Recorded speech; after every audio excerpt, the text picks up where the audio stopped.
Hello, everyone. Welcome to the Gives in the Bank recruiting podcast brought to you by BuckeyeScoop.com. I am Marc Givler. I am joined, as always, by Bill Greene, but we have several others here. We got Mick Walker, Alex Gleitman, and Kevin Noon are all here. We're going to do a recruiting roundtable. We've done these a few times in the past. I think people really enjoyed it. Just kind of hit on some topics and go around the horn and just kind of catch up on the latest with Ohio State recruiting. I put something up on the board kind of as a guide for people to get some topics in, and we got some really good feedback actually from that, even though I only put it up about an hour before we started recording. But I wanted to kind of go through this, and I think this is actually a really good topic here that we can start off with. Obviously, Ohio State has gone through some changes defensively. Matt Barnes has become more involved. Kerry Coombs maybe less involved in calling the defense. But at the same time, Coombs is also maybe the ace recruiter of that defensive staff, certainly one of the ace recruiters on this entire coaching staff. How is this impacting defensive back recruiting right now specifically was a question we got on the board.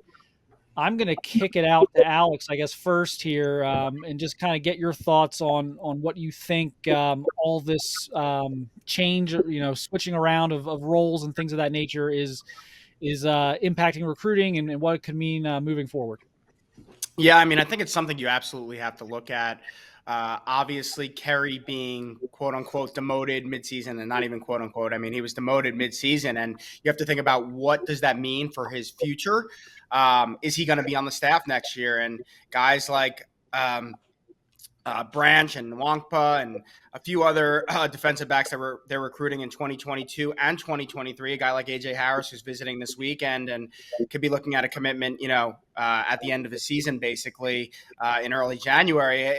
Those are big questions that they're going to need to have answered. So if I was those recruits and I was visiting campus this weekend, I would, or some point this season, or just talking to Ohio State, that I would ask point blank: is Kerry Coombs going to be on the staff? Moving forward, and what's going to be his role. So I think it's a completely valid question. I think right now Ohio State is going to say that, yeah, I mean, look, we changed around some responsibilities, but Kerry's plan is to remain on our staff. We love to have him. We think he's a great coach, great recruiter. It's business as usual. And I'm sure Kerry, just kind of knowing him a little bit and the way he operates, it's business as usual for him. I'm sure he's a little disappointed at how things turned out.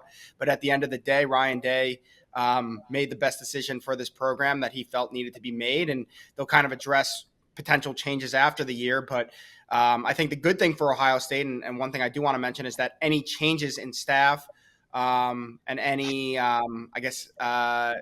determination on what happens with Coombs probably won't happen until after the December signing period.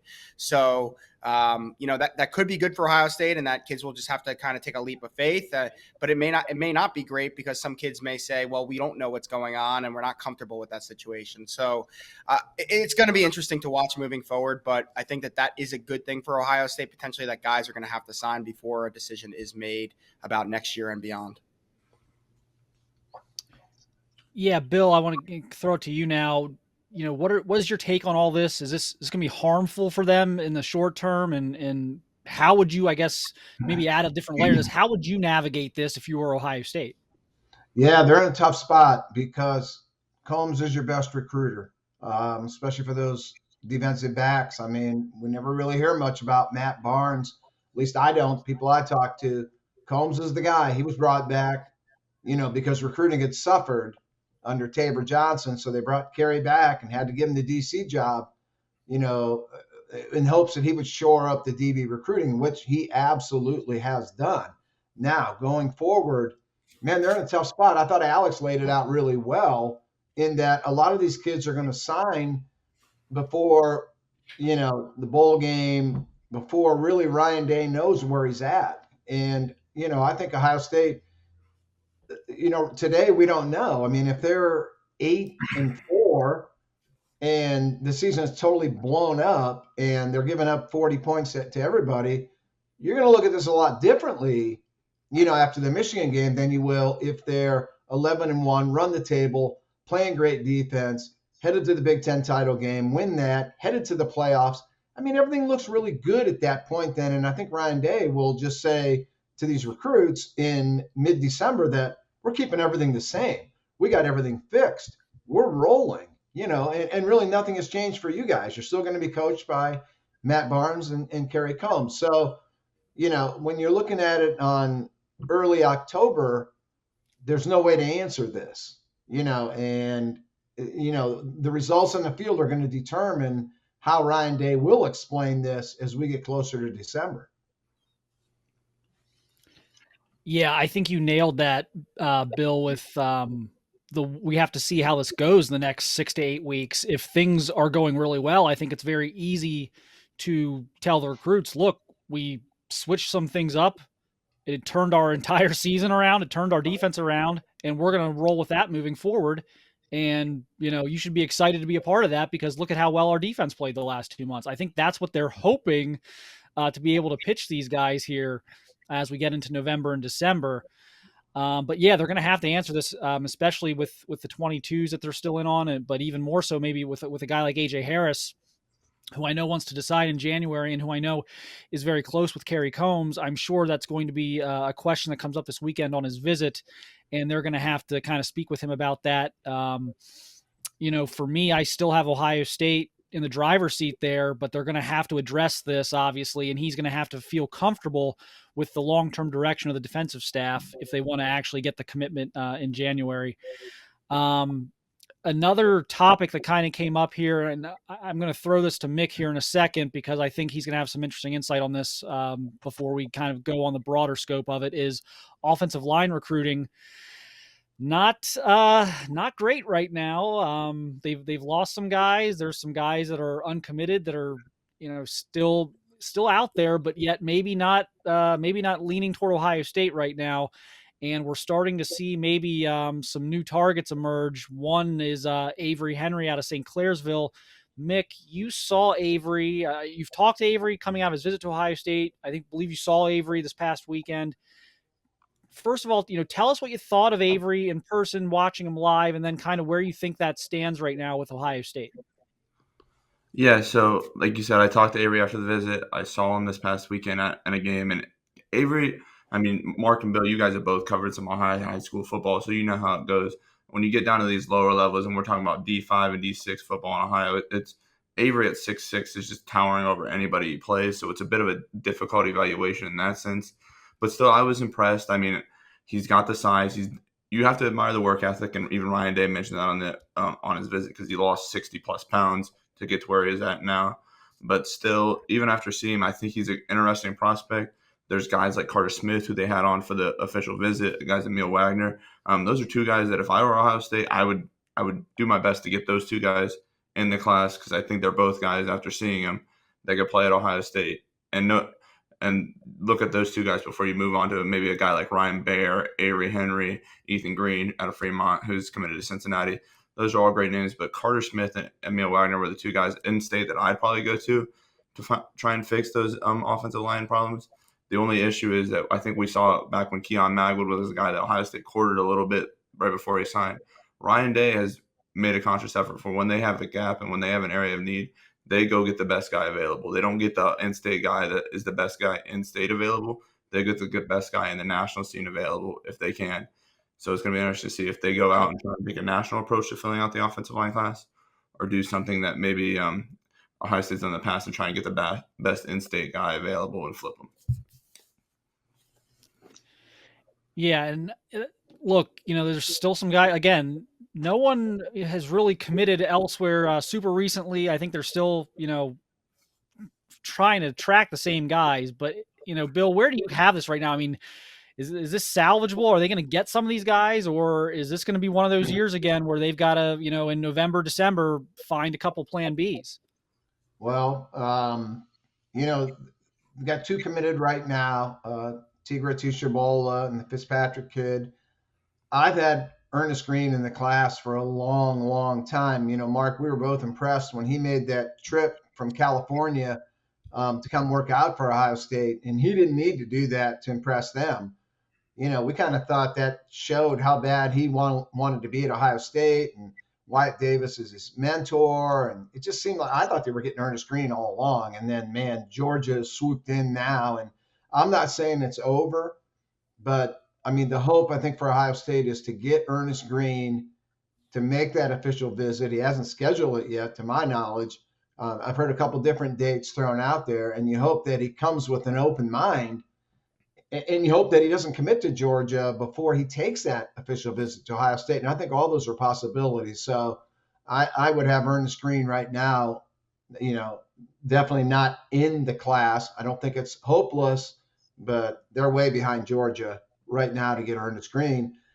A key guy is Cam Dewberry, and Cam Dewberry is like the kind of guy we love in recruiting circles because he's a big game player. You can't go by his statements, what he says. I do think they can get Cam Dewberry, and if you get that guy, that would ease the loss of Ernest Greene, and then you shoot your shot. Like Mick said, you try to get the best national guy you can get. I would think, I think they're a long way away from, taking an Avery Henry. I just think that's down the road a little bit, if they get totally blown out here. So short term, you fight for Cam Dewberry, you still fight for Ernest Greene. If you lose those two guys, then man, you just restock the whole board, hit reboot, and I don't know where you go from there really, because I don't think they're in very good shape for Emil Wagner. And we've seen this before. This is not a shock. So to me, if they could just land one of Dewberry or Greene, and I think Dewberry's the main guy there, then you're in a little better shape than if you lose both those guys and you're sitting there with Tishabola and Fitzpatrick. So is it salvageable was your main question? I would say yes.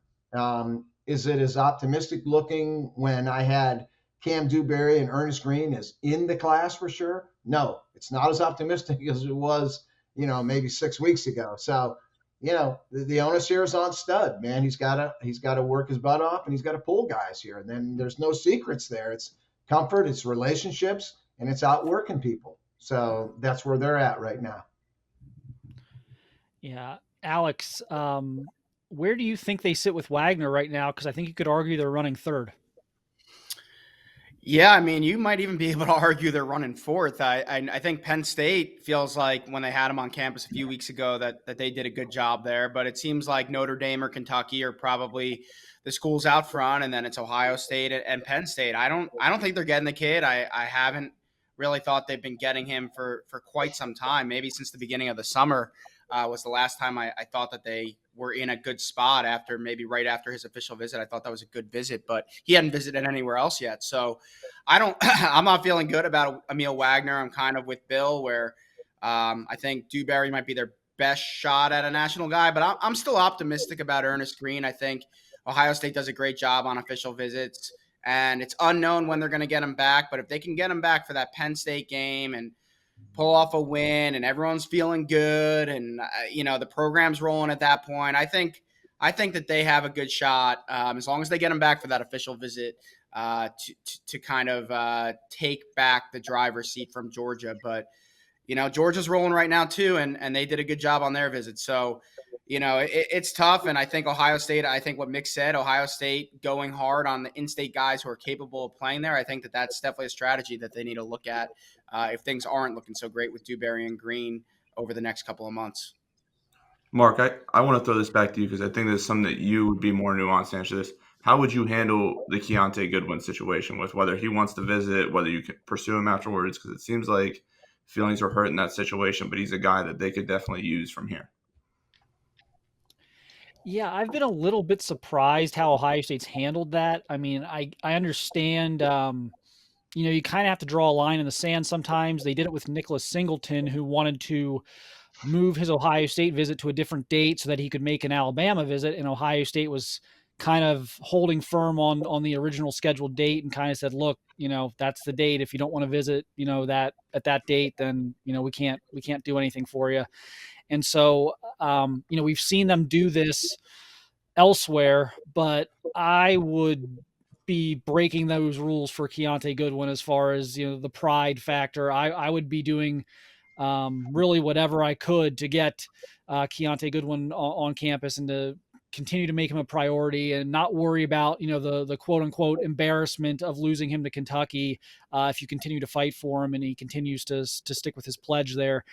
So that's how I would handle that. I don't know if that's what they're going to do. I mean, I think if they wanted to do that, they certainly could have a few months ago, and we might be talking about a different scenario right now with Goodwin. But yeah, I would check the pride at the door on this one, especially given where I think things are going elsewhere.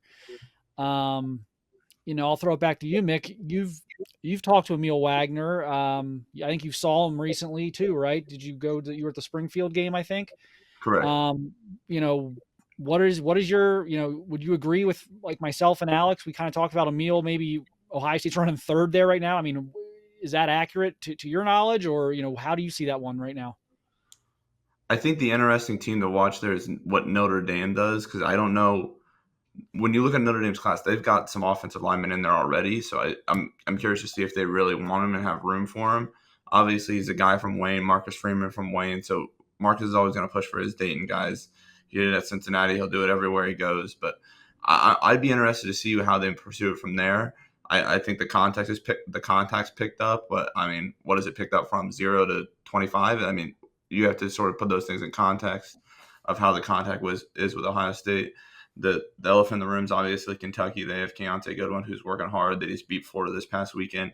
And now they have his brother on staff, which is another interesting twist. I don't know how they'd work it out from there, but I'd handicap him at second. I don't think Notre Dame has a pressing need to get him on and get him in the class, because I think they feel pretty comfortable with their guys, especially since they're playing some freshmen now, that they won't need to rush it. But Ohio State's going to have to beat Kentucky, and Kentucky's pulling out all the stops. The game that I went to specifically, Vince Morrow was up there Friday night before they played a game to see Josh, to see Anthony Brown, to see all these different guys at Springfield and Wayne that he's recruited for so long. And Kentucky obviously wants him very bad. Yeah, and just before we kind of wrap up the O-line stuff, I'm here in Penn State for Ernest Greene. I think that's when they're hoping they'll get him on campus. I don't know, Kevin, you might be the best person to talk about. Have they announced the time? They haven't announced the time for the Penn State game, right? No, they haven't. Jerry Emig, sports information director, did say during a press meeting that it was going to probably be an ABC ESPN game, which really does take the 12 o'clock window out of play, which means it could be 3:30 or 7 or 8. I think a lot of it depends on what baseball looks like, how ABC ESPN wants to. Do they want to put a hammer of a game up against postseason play? Obviously, Fox isn't going to have a night game with that. It would have to farm that off to FS1. So, all things being equal, I think it's going to be a night game. I really do. I've talked to some network people. Unfortunately, not at the network that's going to hold the game. They believe it's going to be a night game, but you just don't know. They don't have to let us know until 2 weeks out, or they can use an exception and make it 1 week out. But I really do not believe it'll be a 12 o'clock game. 3:30 is the small window. Night game is where I really feel it goes. Yeah, I think definitely they're hoping that's a night game, and then that makes it much easier to figure things out with Ernest in the Bosco crew. 3:30 obviously helps. I mean, that's an important 3.5 hours, I think, there when you're talking about making a cross country flight, either like a red eye or an early, super early Saturday morning flight. So that's what I'm hearing right now is the hope, and then we just got to see if that comes to fruition. I continue to think if they get him back on campus, that they are going to be able to swing this back, because I think that's the school that's been leading for a while. And I think, they haven't had the official, and, they're going to get him in a great atmosphere if it's the Penn State game. And I think that's one they can get back. I continue to be, and I could be wrong on this. I mean, certainly we can look back on this in a few months, and I could end up being way off on this, but I've been told from day one on Cam Dewberry that yes, Ohio State's probably the one school, outside of that region of the country that has a shot at Dewberry, but that a lot of people down there are super skeptical that he will ultimately make the call to leave the region. So that's, you got A&M, you got Texas, Oklahoma, you got a bunch of schools in there from that part of the country. And most of the people I talk to on the ground down there think he's going to continue to flirt with Ohio State. But when it comes time to actually, crunch time and decision time, he's going to stay somewhere down there. And that's what I've been rolling with for a year. And so like I said, I could end up looking really bad here. You could end up at Ohio State, and I whiffed on this, but I actually like the idea of them getting Ernest Greene to flip it back toward Ohio State more so than fending off all the Big 12 and SEC West programs for Dewberry. Okay, let's see what else we got here. I know we got some questions here we can still go after here. What do we got? Okay, here we go. How much does production in a current year affect future year recruiting? For example, does Ohio State showing they will throw to the tight end positively affect our tight end recruiting? I'll throw that to Bill. You're already laughing, so I'll throw that to you, Bill. You can start. I think what happened here is this is an old question, Mark, from 2006 that you might have still had on your desk. We've heard this forever, and they don't really feature the tight end. They don't throw to the tight end, and I know Record caught 2 or 3 the other day, but they never have. I don't know that they ever will. And the recruiting, like I say, that I think they need. I like where they're at with someone like G. Scott. If they can show people that, they can use people as an H-back or, in different varieties rather than just putting your hand in the ground as a tight end, which, they just don't really develop those guys all that well. So I don't know. We've talked about this I've been on these message boards for 20 years. We've talked about this for 20 years. It never happens. So my feeling is no, that things will stay the way they are, and they will continue to recruit basically the same kind of guys. It's almost like they get the same guys every year. So no, my answer is I don't see any change in tight end recruiting. I don't think, Kyle Pitts is dying to come to Ohio State. I think if they could further develop G. Scott, who I think is a heck of a player, and use him in that fashion where you move him around, he catches the ball, maybe that would change things. But, Stovers, Nick Manette, Bennett Christian, they're all the same guy. So I think recruiting will stay the same in the tight end position. Yeah, that was definitely the example they were asking about. I think there was some hope there that, maybe, hey, look, this past Saturday, Ruckert reemerged as a threat. G. Scott did get involved. Broader scope, it does matter to the point of if all of a sudden Ohio State would, if Jeremy Ruckert would all of a sudden catch 60 balls this year, I think that would help them. I don't know if, the tight end example was probably not the one to maybe use there. I think a more recent example would be the quarterback position, where we saw them change their offense a little bit, get away from, getting JT Barrett into 20 car crashes every Saturday and, toward a more, maybe pro style passing attack. So that's helped them in terms of getting in the game. I don't know, Alex, for you, have you seen the Ohio State quarterback position kind of become a national thing? Because I remember when if the state of Ohio didn't produce a top 100 quarterback, then they were in trouble, that class, from a recruiting standpoint. And now it seems like they're a destination, I guess, for top ranked quarterbacks. So I'll throw that to you, Alex, in like the broader sense of, are there areas of maybe this program right now where they can improve recruiting by showing something on the field?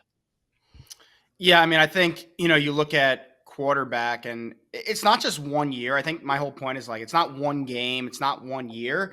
It's kind of a body of work, and seeing what Ryan Day has done with kind of changing the approach they take at recruiting quarterback and getting and playing guys who throw the ball, not just guys who can run the ball. Dwayne Haskins, Justin Fields, you saw that over a 3-year stretch, kind of what the offense can be and what a quarterback can be. And look what you had. You had 2 guys selected in the first round of the NFL draft in the top 15. That's super impressive, that 3-year body of work that they displayed. And I think that they're showing that moving forward. CJ Stroud, I think he's going to be a really good player. I think Kyle McCord's going to be a really good player. And, I just think you're seeing a different level of quarterback being recruited, and that's why Ohio State and Oklahoma and a couple of other places are becoming a destination for quarterbacks, because they have that body of work. And when you look at the rest of the roster, I think that I always think that they almost should be recruiting running backs better. They've had some pretty good ones over the year, and hopefully, seeing a guy like Travion Henderson and how they use him in the offense, and seeing them use him so much as a freshman, if you're good enough, I think that will do a lot. Obviously, I think receivers, another area where they've kind of proven the success rate out there, and they've been able to just stockpile guys. But I think an area where they can kind of improve, like they had that thing going in cornerback and defensive back. I think that's kind of stalled a little bit. So, that's something I'd look at. I think they're still recruiting pretty well there since Coombs came back, but linebacker to me is the area where I think they have the most room for improvement. I don't think they've recruited some really good players, like Baron Browning was a 5-star kid, and they got Shazier, they've got the Raekwon McMillan types, but lately have they recruited, like, really since Browning? I'm trying to think off the top of my head. They've recruited a lot of 4-star guys, because they pretty much recruit 4-star guys at every position. But are they recruiting those 5-star elite studs? CJ Hicks, I would categorize as one. Can they get a guy like Sonny Styles? He would be another. But I think that's the area where I would say, if I look at the whole roster, where I think kind of showing what those guys can do would really help them on the recruiting trail. All right, we got a few people asking about this. We got a few people wanting a state of the defensive line recruiting, which is obviously interesting right now, because they're still everyone's still out there and available, but they're still waiting for someone to jump into the pool, I guess. I'll start with you, Mick. I mean, if you think about what the targets are right now, first of all, do you have anything interesting that's maybe developed in the last couple of weeks, or anyone that you are maybe particularly confident about among their targets ending up at Ohio State? So obviously, I think the one that you go to when you talk about confidence is Caden Curry. I think we all can agree that we feel fairly confident about him ending up at Ohio State. Matt and I and Kevin are going to go out to Big Ten Media Day this Thursday for basketball stuff, and I can catch up with Caden at their practice Thursday evening and sort of get an update from him, because it's been since the beginning of the season since we talked to him. But he's the one I feel most confident in. Then when it comes to the defensive ends, I think they're all sort of just like, it's a situation where they're all sort of just looking at each other and waiting to see who moves first on something. And with that, I'm talking about Omari Abor, Eni White, Kenyatta Jackson.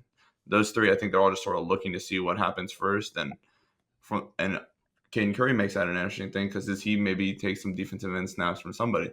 Is he a defensive end that you count in this class? Is he a defensive tackle? I don't know about all of that. I think that's why. And then Christian Miller is another guy that you can have a ton of versatility on the defensive line.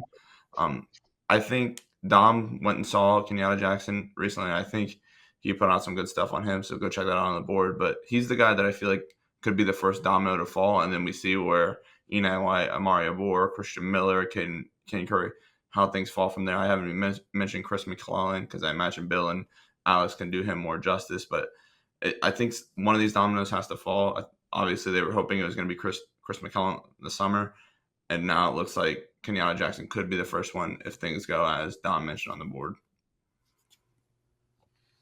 Yeah, Alex, I'll throw it out to you real quick. Eni White's your part of the country. I continue to think that's going to go long. I know there were rumors there for a while. He might decide soon, going back to like August. And, I think you and I were on a podcast together. I think it was on your podcast. We were talking about that and how we weren't buying the commitment, is coming soon narrative.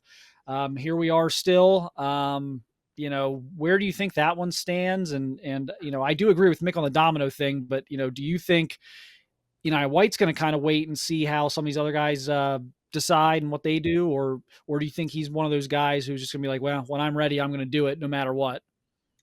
Yeah, I think it's the latter. I think he definitely is. He doesn't care what anyone else is doing. He feels he's a 5-star guy, and he's not worried about what anyone else is doing. But, Mark, since we last kind of had that discussion, I think Ohio State's in a much better place than they were back then. I think Georgia might lead right now. I've always heard from the start of this recruitment that he was likely to go to the SEC. And I know while he respected Larry Johnson at Ohio State, he wasn't so sure about how they'd use him as a hand in the dirt all the time type of guy at defensive end. But I think after making that visit over the summer to Ohio State, really bonded with Larry Johnson, really has bought into kind of how they plan to use him. And I think at one point, Ohio State, if like maybe before the Georgia visit a few weeks back, if he had to sign, I think it might have even been with Ohio State from what I've been hearing. But I think Georgia did a great job on the visit. I think they're probably in the driver's seat right now. And one thing I continue to hear about White is that his mom is going to be a big part of this recruitment. And I think you have to sell in his mom if you want to land him. And right now I've heard Georgia has the best relationship with his mom. So I think it's really, really important that Ohio State gets him back for another visit at some point this fall or before he makes his decision, which I don't think will be until signing day or one of the All-Star games when it's announced publicly. But I think they have to get him back. The Penn State game would be great. I have to check his schedule and see. I thought that was the target date that he had maybe to get back to Ohio State. I think that would be a great one. But I think Ohio State has to do a good job with the family, especially the mom, if they want to kind of pull ahead of the Georgias, the Alabamas, and some of the other schools involved there. Yeah, Bill, what do you think about what do you make of all this? Are you surprised that we're still kind of sitting here kind of, again, I don't know that anyone's really dropped off the board. I think the targets are still out there, but are you surprised we're at the point we're at right now? And do you have any sense of who might be first to kind of jump into the pool for Ohio State? The only thing that surprised me was Chris McClellan, because I was told that he silently committed after the visit to Ohio State, and the commitment was going to be coming within 4 or 5 days. He had to get his edit ready, get the video ready, but it was done. Well, that never happened. And the longer this goes on, I've pretty much got Chris McClellan like gone to either Florida, probably Oklahoma. That was a real surprise. The rest of them are not surprises because none of these guys were planning early announcements. And I think D-line recruiting is going to end up great. And I think they're in great shape for all the people we've mentioned here. Caden Curry, like Mick said, I think he's as close to in as could be. I think Kenyatta Jackson, very close to being in. I think they can get Amari Abor. Kristen Miller is a big-time game player. The only good thing with game players, as I always say, is they do sign somewhere eventually. But I think they're in great shape for this class. I look at the D-line recruiting like 180 degrees from where I see O-line recruiting right now, because I don't see anything surprising there yet. I don't think anyone was expected to commit early out of this group. And so I think they're going to come out of this with 4, 5, maybe, really, really good players here. So I look at D-line recruiting extremely positive, and I think they're sitting right where they need to be, 180 degrees from O-line recruiting, in my opinion. We should probably mention it before this gets posted and whatnot. Hero Canoe is another guy none of us mentioned. Yeah, I should have mentioned him. Great point, Mick. Absolutely. It was going to be a comment somewhere. Somebody's going to say Hero Canoe is definitely in play. I don't know. Maybe it's a Christian Miller Hero Canoe thing. If that's the case, Hero Canoe all the way on my end. I think Bill and Mark would agree with me after seeing him this summer. But as Bill said, maybe you can take all three of those guys, because I think Hero's like another guy that with a smaller frame that could be a defensive tackle kind of guy, like Caden Curry, a little more on the inside though. Yeah, I just texted Mark and I said I could talk about Hero for a second. We had the opportunity to see him at the Ohio State camp. He doesn't he's European. He doesn't necessarily have a favorite high school or a college team. So Ohio State benefits there because this is all going to be all about relationships. And generally those relationships with Larry Johnson are the things that are going to win out for Ohio State. So I really like Ohio State's chances with Hero Canoe. Mick brought up Kristen Miller. Kristen Miller is going to win the all-interview team. I love that kid, but, you give me one or the other in terms of a football player and what their ceiling is, give me Canoe. And then you mentioned it with Hero. Hero's another guy that with Larry Johnson in the fold, I think that's the biggest feather Ohio State can have in their cap, because he's a guy that wants to learn the defensive line position because he's so new to the game of football. And I was just talking to somebody about Brennan Vernon this week, and I think that's why I always thought Ohio State would be in the spot for Brennan Vernon. He ended up going to Notre Dame, but Larry Johnson's the best teacher of the defensive line, and I think Hero sees that. Hero knows that, and I think that's why the energy was so positive. And he worked out twice at Ohio State because he wanted to learn from Larry. Yeah, I think in terms of like my conviction, my conviction index or whatever on the defensive tackle spot, Hero is at the top now ahead of Chris McClellan, who, I'm still not sure Florida is better than third, but I think Oklahoma is at worst 1A and 1B with Ohio State right now, if not maybe even pushed ahead a little bit. Everyone expected Chris McClellan to decide coming out of that visit. I'm not going to throw people under the bus on this one, but it was, let's put it this way. It was hinted very strongly to me that a decision was coming within days of that visit ending, and that it was going to be for Ohio State. And obviously that has not happened. And the longer this goes and he doesn't get back on campus, it's not going to go Ohio State's way if he doesn't get back on campus at this point, because he's going to check out these other schools. So that one has turned quite a bit. Conversely, I think with Amari Abor I think a lot of people jumped off that bandwagon prematurely in the summer. I never heard anything that Ohio State was out. You hear, well, Alabama's pushing now, and now you're hearing they're not. But Alabama's pushing, and of course Oklahoma is still working at it, and Texas A&M. Yes, all these schools are still pushing, but there was never an indication given to me that they were out of it for Amari. I still think they're very much in that. Kenyatta Jackson, I think they got a great shot at. Again, that's Ohio State or Oklahoma. I think if you're an Ohio State fan, I don't know if you consider this good or bad news, because I'm sure you want both if you're an Ohio State fan. But I think the good news is I don't think Amari and Kenyatta will end up both at the same school. I think the first one to blink there, if one of them goes to Ohio State, it could push the other to Oklahoma. And if one of them goes to Oklahoma, it could push the other to Ohio State, in terms of speeding that up. So I think the worst Ohio State can do there is a split at this point. I think, again, getting both could be tricky, especially with Caden Curry now being more of an edge guy. But again, if a split is the worst case scenario and you still have Caden Curry out there and you still have Eni White you're trying to land, that's a pretty good position to be in, especially as we see Tuamaloau and Sawyer starting to have an impact on games here as true freshmen. So that's a pretty good outlook for me. Defensive tackle wise, again, I would put Canoe at the top right now in terms of most likely to end up in the class. I think Ohio State's in great shape there still. Passed on going with his buddies up to Michigan, I think it was, or Notre Dame, wherever it was, and held back, stayed in Columbus another night, worked out with Larry Johnson again. Very telling. Again, no preconceived biases there with geography with him, as Kevin alluded to. So still very much like that. Kristen Miller, I get USC's out, I guess. So I think he's going to Georgia. I think he's, his buddy Kayan Lee committed there recently, as was a 23 defensive back target. I think Kristen Miller ends up at Georgia. I think that would be almost as shocking maybe as the turn of events on McClellan would be if Miller ended up back at Ohio State or something like that as a commitment, because that was dead in the summer. That was the opposite of McClellan. That was dead. He was going to USC, and that obviously has since fallen apart.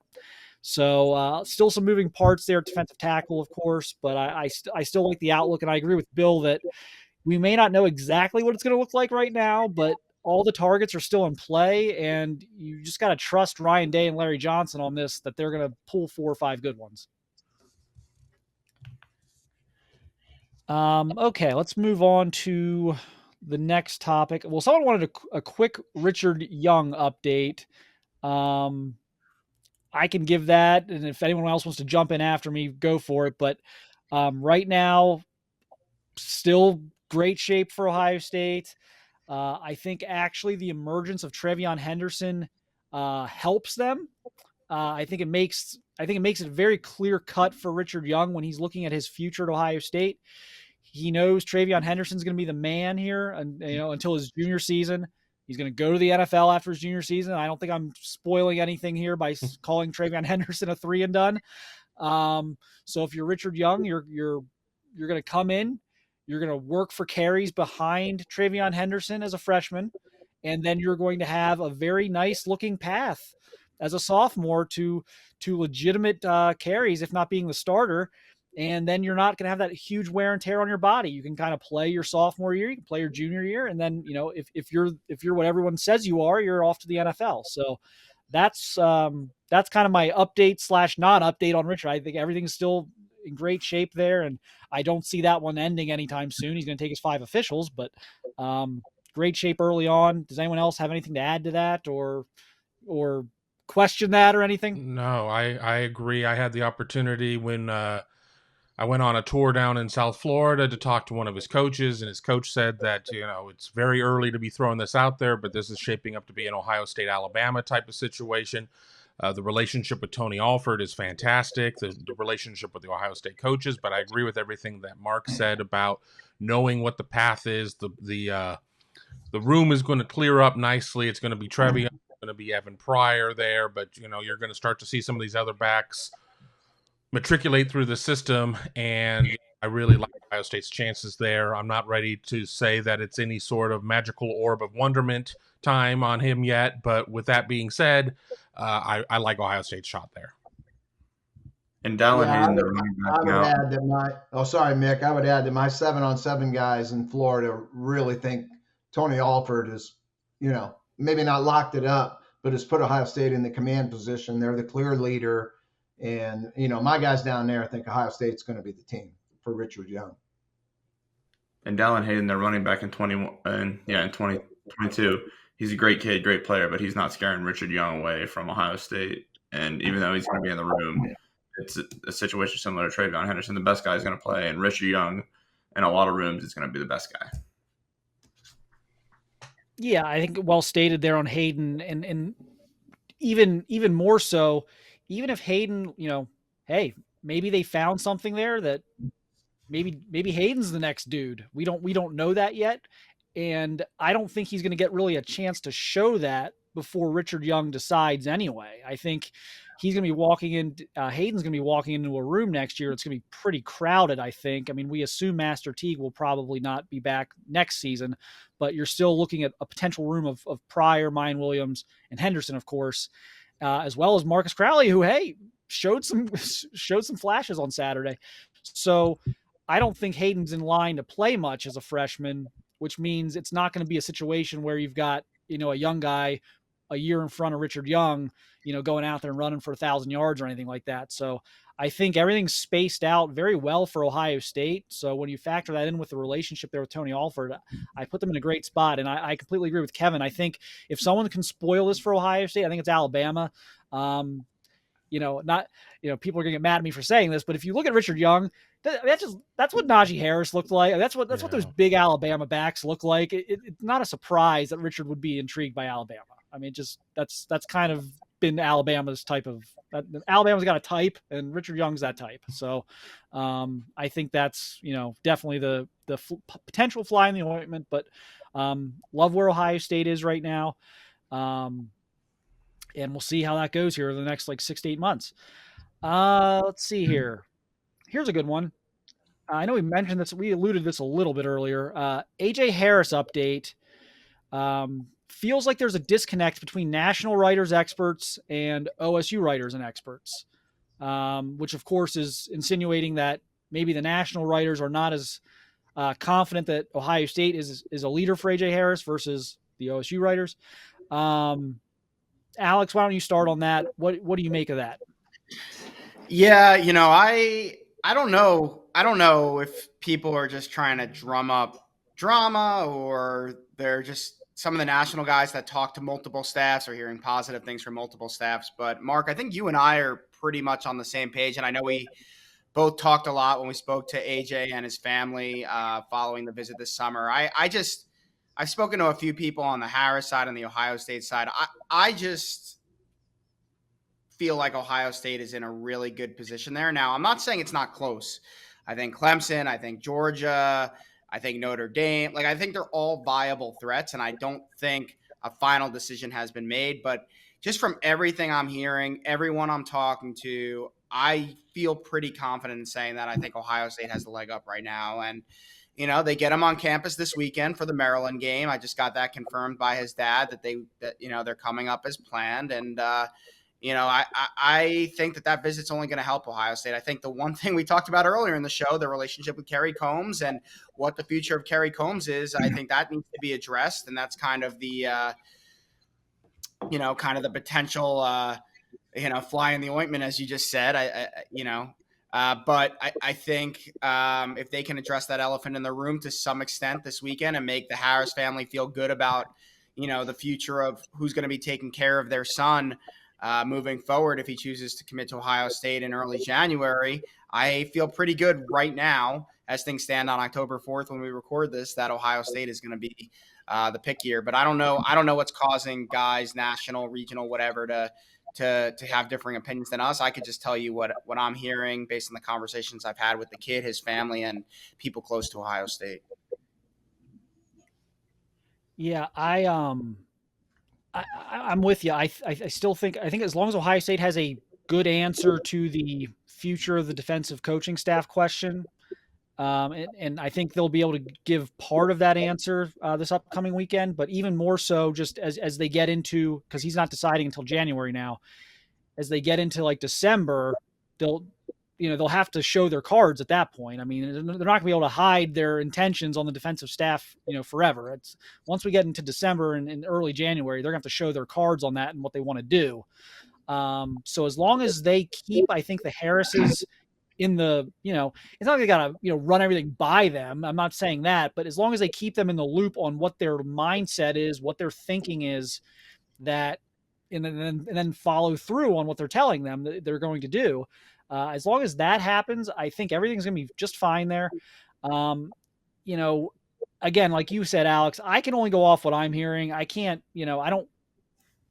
I see and hear what other people are saying, but they're not going to tell me who their sources are. I'm not going to tell them who mine are. So it's just all speculation at this point. One thing I will say is, look, he's going to have a national announcement. Right now that's going to be January. You can't do that if everyone knows where you're going. So let's keep that in mind as well. If you want to have the big January TV announcement, there's got to be a couple of teams in the mix. So I think, wouldn't shock me if that's at least playing into things right now. But I also know, again, there are a few schools, Clemson, Notre Dame, that they've liked from day one. And they're going to continue to kind of evaluate. They're very thoughtful people. And so I'm sure they're watching every one of these programs every Saturday, or try and get as much as they can, and trying to, they're looking at, how the guys are performing, what the depth chart looks like, do they like the scheme? There's a lot of things that they're going to continue to evaluate, but I still very much like where Ohio State's at. Bill, Mick, anything to add on that one? Yeah, I'm hearing a lot of good things about Georgia for AJ Harris, and I don't know if that's, that second team you talked about. I like where Ohio State's position. We were all at camp. We talked to the people involved there, and man, that kid sure seemed to love it there. But I keep hearing Georgia, and I don't know if that's Georgia being propped up as the second team, that you're going to have if you're going to have a national announcement or not. I don't know. I need to do a little more digging there. I like where Ohio State's position for AJ Harris, and I'm trying to really dial down what this Georgia thing is, if it's viable or if it's them creating a smokescreen to have that second team. And a lot of other people are saying Clemson. So I think we're starting to get a feel, okay, there's going to be, we assume there's going to be 3, maybe 5 hats on a table at some point. And so, you don't want, can't blame these guys. You don't want to have an announcement on national TV and have everyone be like, oh yeah, that's where we knew you were going the whole time. So I do think they're going to want to keep this kind of tight-lipped here the next couple of months, and they're going to want, they're not going to tip their hand to the media, certainly. And they're obviously, even with the coaches, they're going to want to keep those guys kind of at arm's reach or whatever, just as they kind of figure things out privately as a family. All right. We had one more thing I think in here that I wanted to go over. Well, this was a good one. Where do things stand for the targets that were at Notre Dame this past weekend? Sonny Styles was one of them. Let's start with Mick on that. Mick, what's your Sonny Styles take right now? Yeah, so there's the big three that you mentioned was Carnell Tate, Luke Montgomery, and Sonny Styles would be those big three that were at Notre Dame this past weekend. For Sonny, I think it was always going to come down. I mean, he cut it down to 5. It was always going to come down to Ohio State, Notre Dame, and I don't really think anything changed over this weekend. I think Notre Dame, Marcus Freeman did what he was supposed to do. His offense could have put up points. Marcus Freeman is a guy that Bill and I think even you, Mark, have dealt with a lot over the years. He's a great recruiter. He's up there with a Heartline type of guy that he typically gets the guys he wants. And obviously, like they're doing, like people at Ohio State used to do with Jeff Okudah and Denzel Ward, they're selling him that he's going to be the next Kyle Hamilton. The thing is, obviously, Kyle Hamilton was going to be Kyle Hamilton, probably whether he ended up at Notre Dame or Bowling Green. Like, he's just that good of a player. So I don't really know if that's crazy, if that's some great comparison. Sonny's going to be a dude wherever he goes, and I don't think going to Notre Dame did anything to change that. Carnell Tate, though, on the other hand, I do think the way things looked this past weekend might have changed some things in his head. He was the guy that loved Brian Hartline the whole time. He's a guy that is just like I said, he just loved Brian Hartline. You turn around, you see what Notre Dame did with their wide receivers. They put up a few points, but honestly, what they did with Chris Olave and Garrett Wilson, it just doesn't really compare. And even though he backed his decision date up, he's going to get on campus here soon, I would imagine, maybe even for this Maryland game this weekend. And he's a guy that I think after being there, watching it in person, despite the weather, despite all that, I think he's going to see he's going to see a stark difference in what he can do at both universities. And the third guy is probably Luke Montgomery, and Bill would probably know more than anybody when it comes to Luke. Yeah, Bill, why don't you take the Montgomery angle here? What do you still? I think you felt Ohio State was in good shape for Montgomery. You still feel that way? Yeah, I do. The family is doing their due diligence. They're going to visit everybody. They're going to talk to everybody, give everybody a shot. But I think at the end of the day, I think the relationship is so strong between not only Stud, and it's a good relationship with Stud for sure, but Kevin Wilson. Luke's dad has a great relationship with Kevin Wilson. He played for Kevin Wilson when Kevin was an assistant at Miami of Ohio. So that the two relationships there, I think, are going to trump everything. Ohio State's put good product on the field this year. So I think they're in really good shape for Luke Montgomery. I would have it as not a lock, but very close. Sonny, I still favor Ohio State. I have for a while now. I had someone tell me that Sonny was actually recruiting for Ohio State as little as a month or 6 weeks ago, behind the scenes with some recruits. That told me a lot.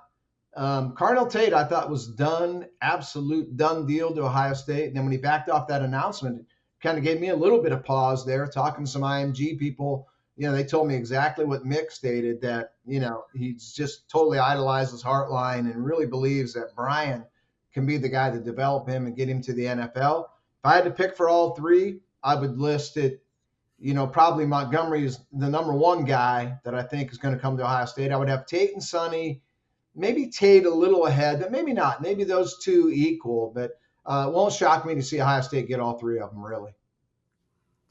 The interesting thing with Luke when it comes to Montgomery is that Notre Dame is recruiting Luke as a defensive lineman compared to Ohio State's recruiting as an offensive lineman.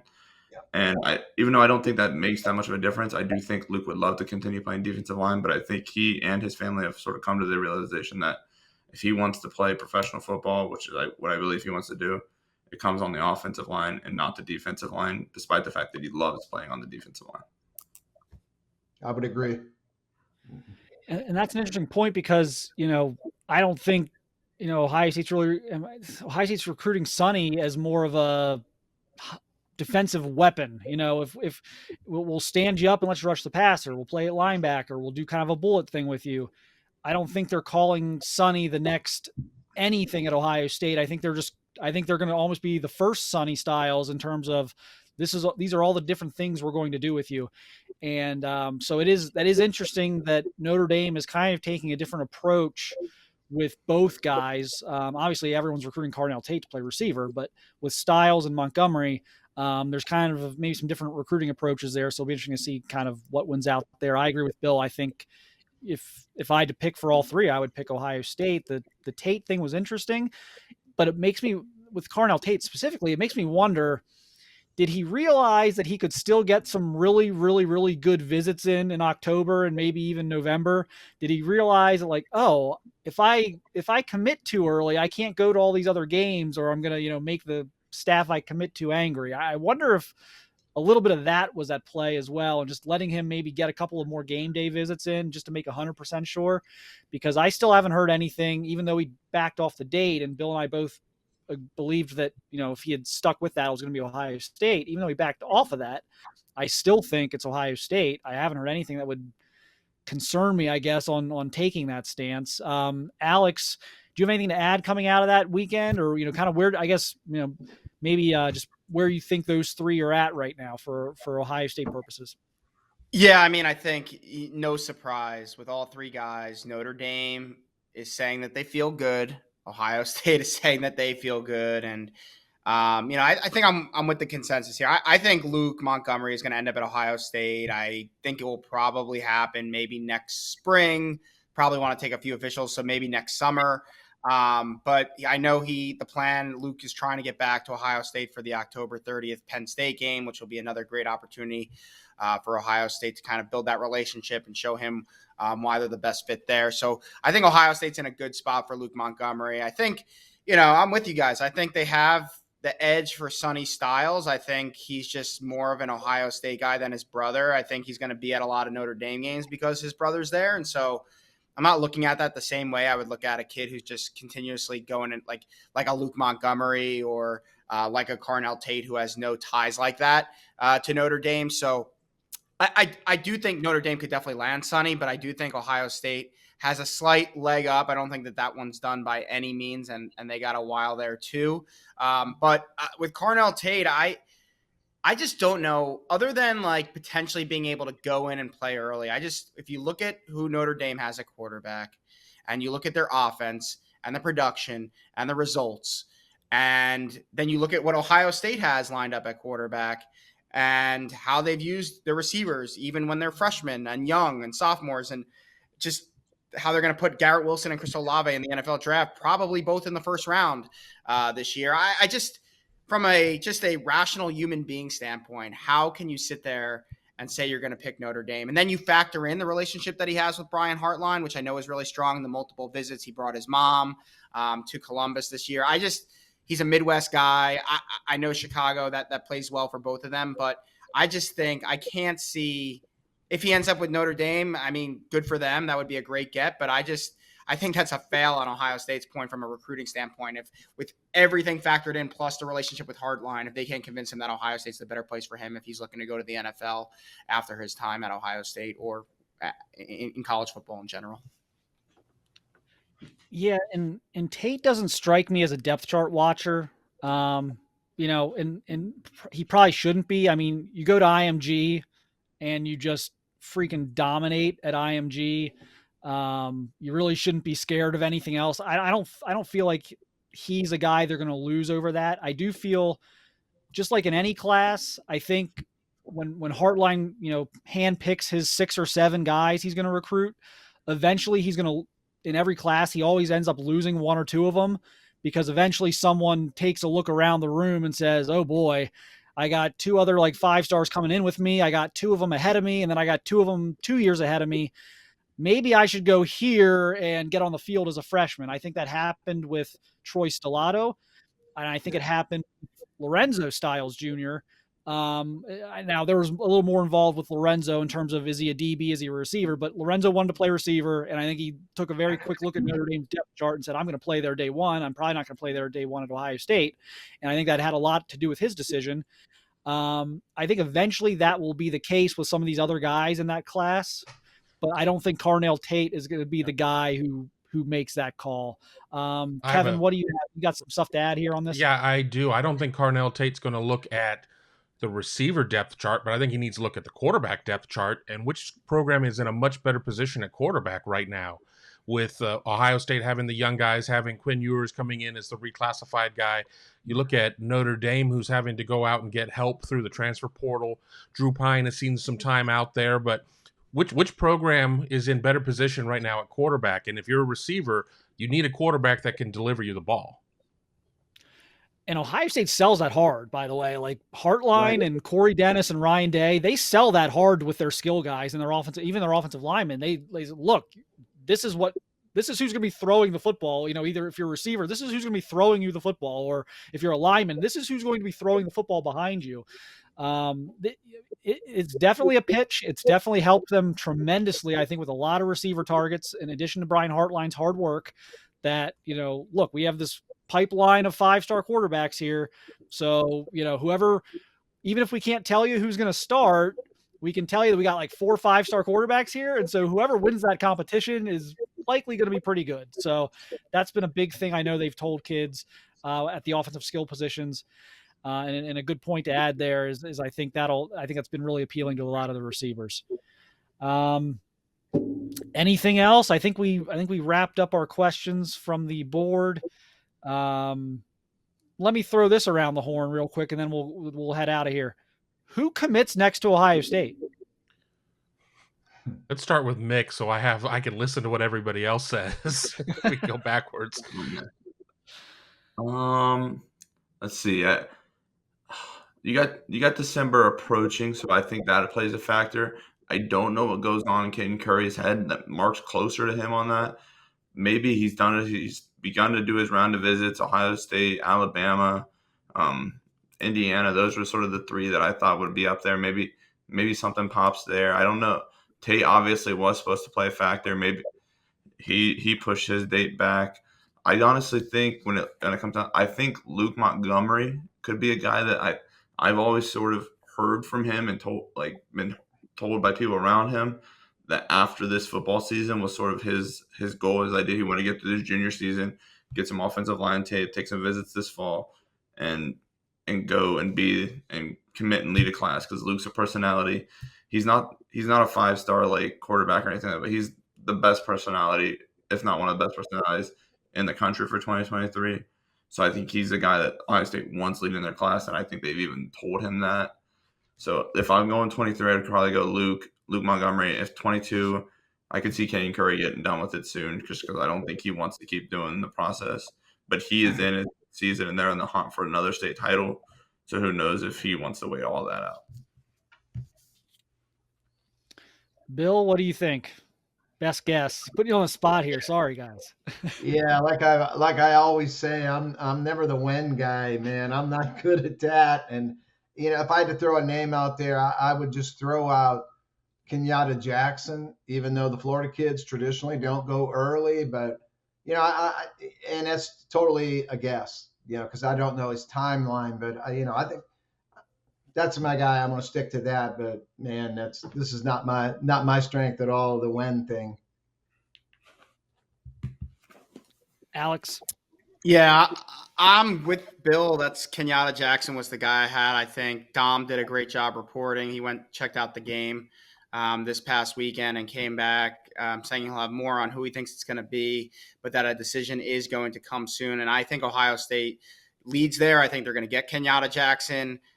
Teammates with Ryan Turner, who's committed to Ohio State, and I think the Buckeyes did a good job fending off Florida and some others there. So I think Kenyatta Jackson's going to be the guy next in, and I think that will be a really good get for Ohio State, kind of getting on the board for the defensive line class in 2022.